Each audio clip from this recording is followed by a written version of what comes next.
Radhe Radhe students, I am Gunja Mishra from Catalyst coaching centre new bus stand Piro Bhojpur. आज की इस video में देखेंगे 12th क्लास की केमिस्ट्री का दूसरा चैप्टर के न्यूमेरिकल का पार्ट 6। आज का टॉपिक यहाँ पे मोल प्रभाव, जिसको हम बोलते हैं मोल अंश। मोल अंश को इंग्लिश से बोलते हैं मोल फ्रैक्शन। सबसे पहले जानेंगे मोल अंश किसे कहते हैं।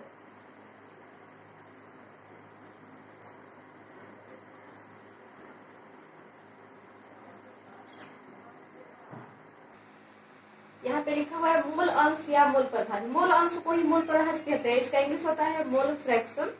तो मोल अंश या मोल प्रभाज किसे कहते हैं? तो किसी बिलियन में मौजूद पदार्थ के मोलों की संख्या, किसी बिलियन में मौजूद पदार्थ के मोलों की संख्या और उस बिलियन में मौजूद सभी अवयवों के कुल मोलों की संख्या के अनुपात को उस पदार्थ का मोल अंश या मोल प्रभाज कहा जाता है। जैसे यहाँ पे दिया हुआ है, यदि बिलियन में दो पदार्थ ए तथा बी मौजूद हो और पदार्थ ए के मोलों की संख्या Na तथा पदार्थ बी के मोलों की संख्या Nb हो तो पदार्थ ए का मोल अंश यहाँ पे हो जाएगा XA बराबर Na/Na प्लस Nb। यानी कहने का मतलब है जिसका मोल निकाला जाता है उसको ऊपर रखेंगे और नीचे टोटल मोल, जिसका मोल अंश निकालना होता है उसका मोल ऊपर रखेंगे और नीचे टोटल मोल, तथा पदार्थ बी का मोल अंश निकालना है तो XB बराबर हो जाएगा Nb/Na प्लस Nb। यानी कहने का मतलब है जिसका मोल अंश निकालना है उसका मोल ऊपर रखेंगे और नीचे टोटल मोल। चलिए इस मोल अंश पे कुछ क्वेश्चन सॉल्व करते हैं।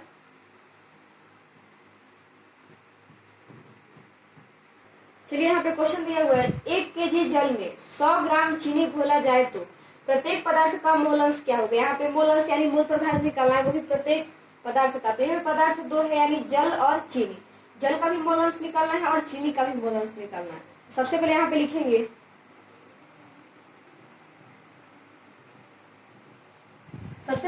ये प्रश्न से स्पष्ट है कि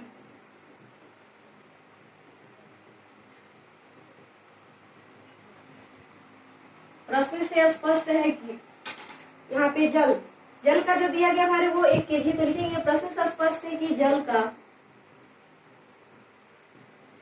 का दिया गया भार, प्रश्न से स्पष्ट है कि जल का दिया गया भार बराबर 1 kg। यहाँ पे केजी में है तो सबसे पहले ग्राम में बदलेंगे तो यहाँ पे हो जाएगा 1000 ग्राम। 1 kg बराबर होता है 1000 ग्राम। अब लिखेंगे तथा चीनी का दिया गया भार,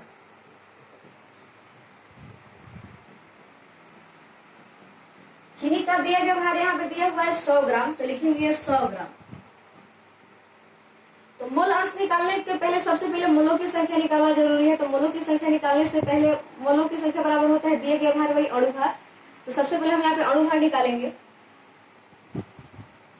इसलिए जल का अणु सूत्र होता है H2O। तो जल H2O का अणु भार बराबर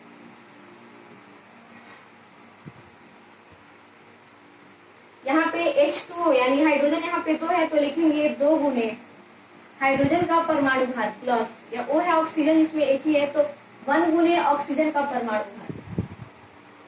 2 गुने हाइड्रोजन का परमाणु भार 1 होता है तो 1 प्लस 1 गुने ऑक्सीजन का होता है यहाँ पे 16।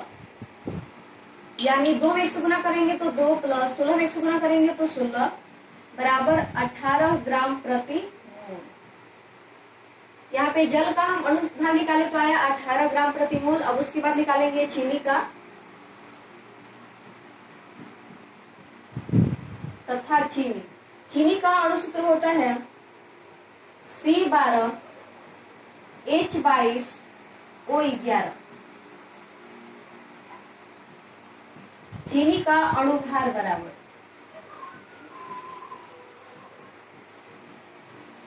C12H22O11। यानी कार्बन की संख्या यहाँ पे 12 है तो लिखेंगे 12 गुने कार्बन का परमाणु भार प्लस H22 यानी हाइड्रोजन की संख्या यहाँ पे 22 है तो लिखेंगे 22 गुने हाइड्रोजन का परमाणु भार प्लस O11 ऑक्सीजन यहाँ पे 11 है तो लिखेंगे 11 गुने ऑक्सीजन का परमाणु भार। 12 गुने कार्बन का परमाणु भार 12 होता है तो 12 गुने 12 प्लस 22 गुने हाइड्रोजन का 1 होता है तो 1 प्लस 11 गुना ऑक्सीजन का 16 होता है तो 12 में 12 से गुना करेंगे तो 144 प्लस 22 में 1 से गुना करेंगे तो 22 प्लस 11 में 16 से गुना करेंगे तो 176। इन सबको जोड़ेंगे तो आएगा 342 ग्राम प्रति मोल। अब उसके बाद हम यहाँ पे मोल निकालेंगे, लिखेंगे इसलिए सूत्र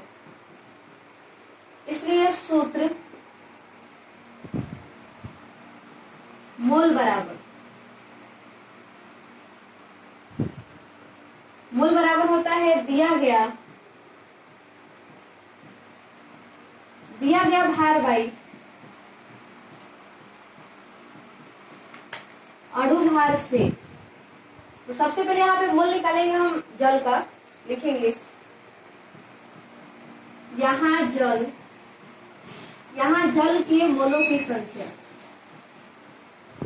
यहाँ जल के मोलों की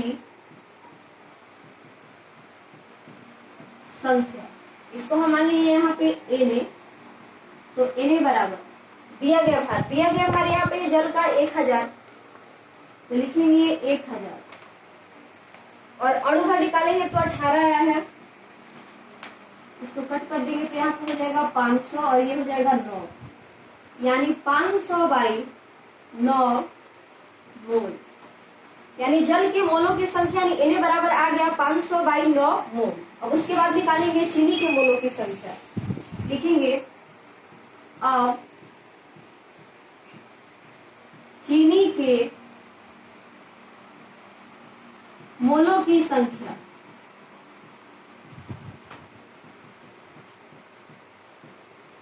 अब चीनी के मोलों की संख्या इसको मान लेंगे Nb। तो इसका दिया गया भार, चीनी का दिया गया भार यहाँ पे दिया गया है कितना 100 ग्राम, तो यहाँ पे हम लिखेंगे 100 और इसका अणु भार आया है 342।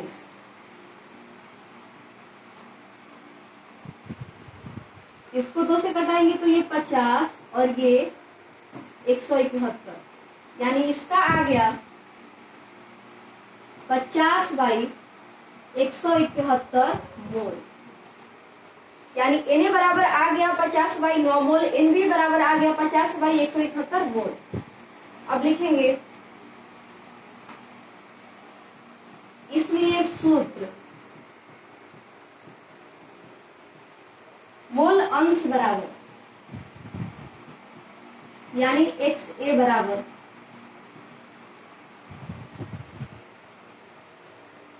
Na by Na plus Nb से। सूत्र मोल अंश XA बराबर Na by Na plus Nb से। सबसे पहले यहाँ पे निकालेंगे जल का, लिखेंगे यहाँ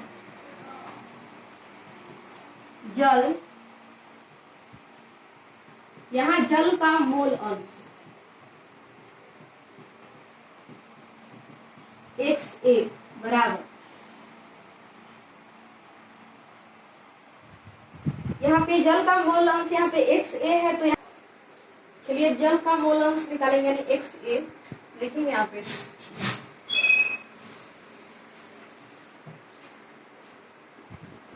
यहाँ जल का मोल अंश यानी XA, जल का मोल अंश XA बराबर, यहाँ पे है Na के मोलों की संख्या कितना है 500 बाई 9, 500 बाई 9 और यहाँ पे Na है तो फिर उसके बाद वही रखेंगे 500 बाई 9 प्लस Nb पे यहाँ पे है 50 बाई 171, यानी 50 बाई 171, यहाँ पे हो जाएगा 500 बाई 9 और 171 का लघुत्तम निकालेंगे तो आएगा 171।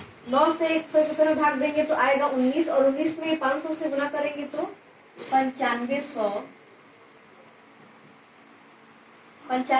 प्लस 171 से 171 भाग देंगे तो 1 आएगा, 1 में 50 से गुना करेंगे तो 50, बराबर 500 बाई 9, और यहाँ पे 95 100 में 50 जोड़ेंगे तो आ जाएगा 9550 बाई 171, यानी 500 बाई 9 गुने 171 बाई 9550। ये 0 से 0 कट जाएगा, ये कट जाएगा 171 19 बार में, 5 से कटाएंगे तो ये 10 बार में, और ये 191 बार में, यानी 19 में 10 से गुना करेंगे तो 190 बाई 191। और मूल अंश का कोई मात्रक नहीं होता है, क्योंकि ये दो मोलों का अनुपात होता है, इसलिए इसका कोई अस्थायी मात्रक नहीं होता है। तो इस तरह से हम जल का मूल अंश निकालिए। अब लेकिन चीनी का भी मूल अंश निकालना है, तो लिखेंगे यहाँ पे अब चीनी का मूल अंश। अब चीनी का मूल अंश बराबर, तो चीनी का है यहाँ पे XB बराबर, अब चीनी का मोल अंश, अब चीनी का मोल अंश, तो ये था XA, तो इसको हम मान लेंगे XB।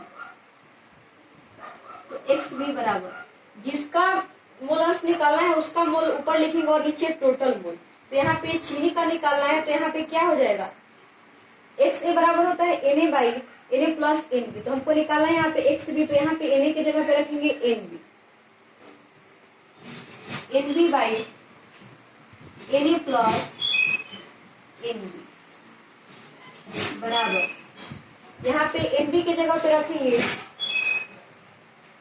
50 बाई 171, और यहाँ पे सब निकाले हैं तो आया है Na प्लस NB आया है 9550 बाई 171, तो डायरेक्ट यहाँ पे वही भर दे रहे हैं 9550 बाई 171,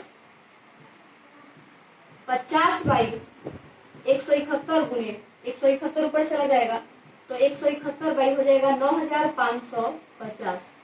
171 से 171 कट जाएगा, ये 0 से 0 कट जाएगा, 5 से 1 कट जाएगा 191 बार, यानी यहाँ पे आ गया 1 बाई 191, 1 बाई 191, यही आंसर हुआ। यहाँ पे कुछ नोट लिखा हुआ है, जब कोई बिलियन दो पदार्थ A तथा B से मिलकर बना हो जिनके मूल अंश क्रमशः XA तथा XB हो, तो XA प्लस XB बराबर 1, अर्थात किसी बिलियन में मौजूद कुल पदार्थों का मूल अंश बराबर 1 होता है। जैसे एक का दिया हुआ मूल अंश तो हम दूसरे का निकाल सकते हैं, जैसे XA बराबर 1 माइनस XB। जैसे यहाँ पे मान लीजिए दिया हुआ है, हमको XA का मान हम निकाल चुके, XB निकालना है, तो XB बराबर 1 माइनस XA, 1 माइनस अभी हम X निकाले हैं तो कितना आया है, X से निकाले हैं तो आया है 190 बाई 191, 190 बाई 191, यानी 191 माइनस 190 बाई 191, यानी 1 बाई 191। XB बराबर आ गया 1 बाई 191 में, जैसे यहाँ पे निकाले हैं तो आया है 1 बाई 191। इस फॉर्मूला का सबसे बड़ा फायदा ये है कि एक का मूल अंश अगर है तो दूसरे का मूल अंश हम निकाल सकते हैं, उसमें से 1 माइनस कर देंगे तो दूसरे का मूल, पहले में से 1 माइनस कर देंगे तो दूसरे का मूल अंश निकल जाएगा। चलिए इसके आधार पे कुछ क्वेश्चन लिख दे रहे हैं और उसका आंसर लिख दे रहे हैं, ताकि आप लोग खुद से सॉल्व करें और आंसर मिले। यहाँ पे क्वेश्चन नंबर 1 का कुछ यहाँ पे टाइप से लिखे हुए हैं। तो यहाँ पे ए है 100 ग्राम जल में 5 ग्राम यूरिया, यूरिया का अणु सूत्र होता है NH2CO NH2, घोला गया हो तो इस जलीय विलयन में प्रत्येक पदार्थ का मूल अंश ज्ञात करें। इससे प्रत्येक पदार्थ कौन कौन सा हुआ, जल हुआ और यूरिया हुआ। जल का मूल अंश निकालिएगा तो आएगा 0.984 तथा यूरिया का निकालिएगा x यूरिया बराबर तो आएगा 0.016। बी नंबर देखते हैं 25 ग्राम ग्लूकोज। ग्लूकोज का अणु सूत्र होता है C6H12O6। वो 50 ग्राम जल में घोला जाए तो विलयन में प्रत्येक पदार्थ का मोल अंश क्या होगा। इसमें प्रत्येक पदार्थ का मोल अंश निकालना है, जिसमें ग्लूकोज है और जल है। तो ग्लूकोज का निकालिएगा तो आएगा 1/181 तथा जल का निकालिएगा तो आएगा 180/181। चलिए आज की वीडियो में बस इतना ही, मिलते हैं अगले वीडियो में नए क्वेश्चन के साथ। तब तक के लिए राधे राधे।